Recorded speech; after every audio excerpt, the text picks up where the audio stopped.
Hello again, and welcome to good old warm and sunny Dearborn County, or at least it's warm in the comfort of our homes or wherever you're viewing this video. For week 3, we're going to cover laws 5 and 6, the law of addition and the law of solid ground. But before we begin, I want to take a short break and reflect on the journey so far. With 2 weeks under our belt, are you starting to see any benefit of attending this mastermind?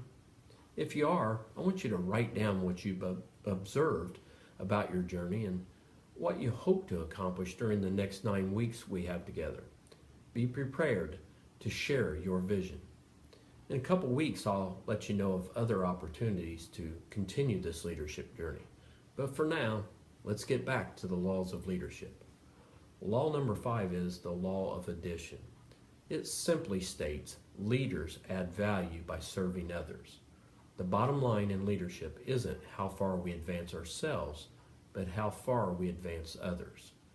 Jim Rohn has said the best way to accomplish your goals is to help others accomplish theirs.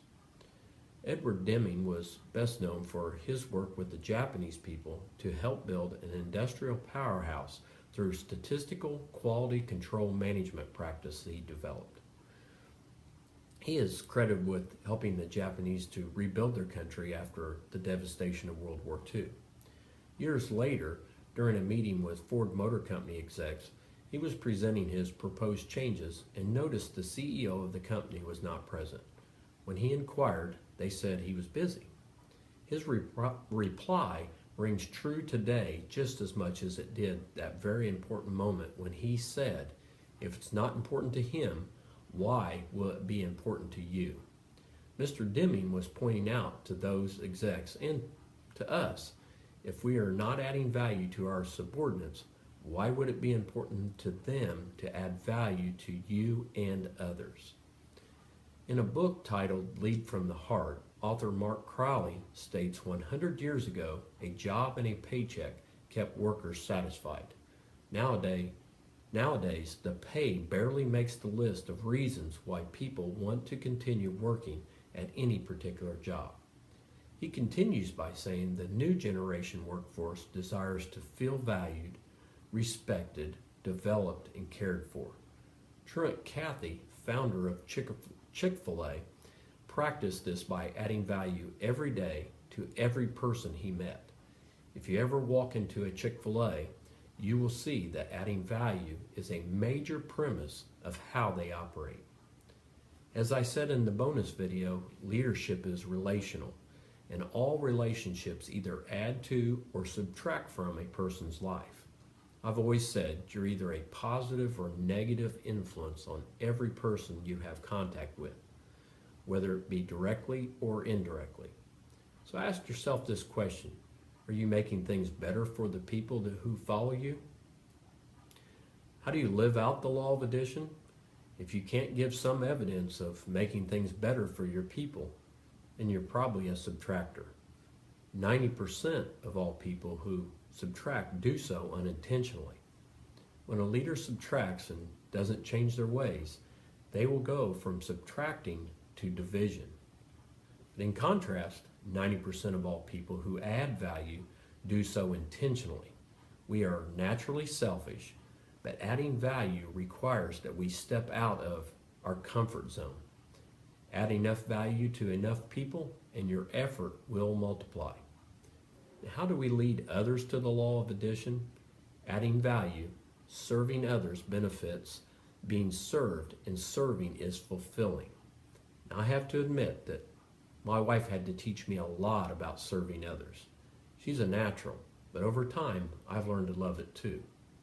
It allows us to lead with the right motives. Serving develops a leadership culture and a leadership team.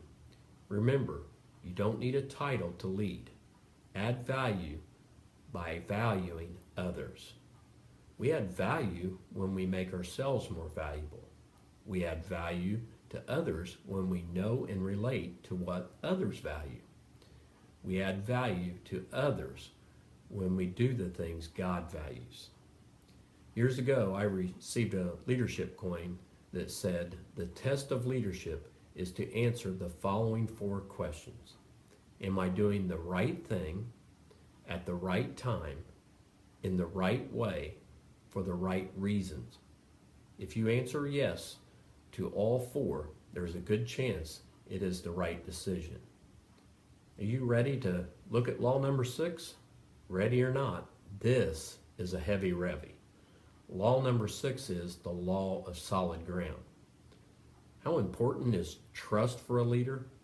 It is the most important thing. Trust is the foundation of leadership. Let's be honest here. How could you be a leader if no one trusts you? Now, I love the illustration on the worksheet. Trust is like change in a leader's pocket. When a leader makes a good decision, he earns more change. But when he makes a poor decision, he pays out some of the change. And it's easy to see how someone could quickly fill their pockets to full or leave empty-handed. So how do we live out the law of solid ground? Character makes trust possible, and trust makes leadership possible. That is the law of the solid ground. Character communicates the following.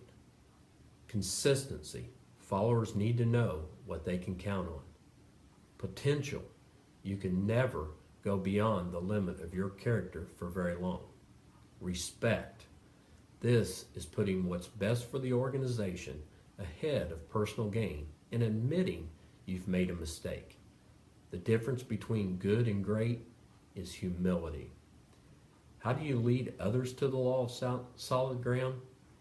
When you hear things like, my team seems to hold back, or I have a difficult time rallying the troops. Boy, I can relate to that one. We will talk about the 3 questions in class, but for now, I really want you to reflect on your relationships with family, friends, and coworkers, and ask yourself that hard question. Do they trust me? Then write down ways to win back trust or build on the trust you already have established. As you can see, the law of addition is about adding value. But if you don't have the law of solid ground under your feet, almost all the other laws will be on shaky ground. I look forward to meeting next Wednesday. Remember, we will be discussing all 4 laws in just 1 hour. So be ready for a wild ride.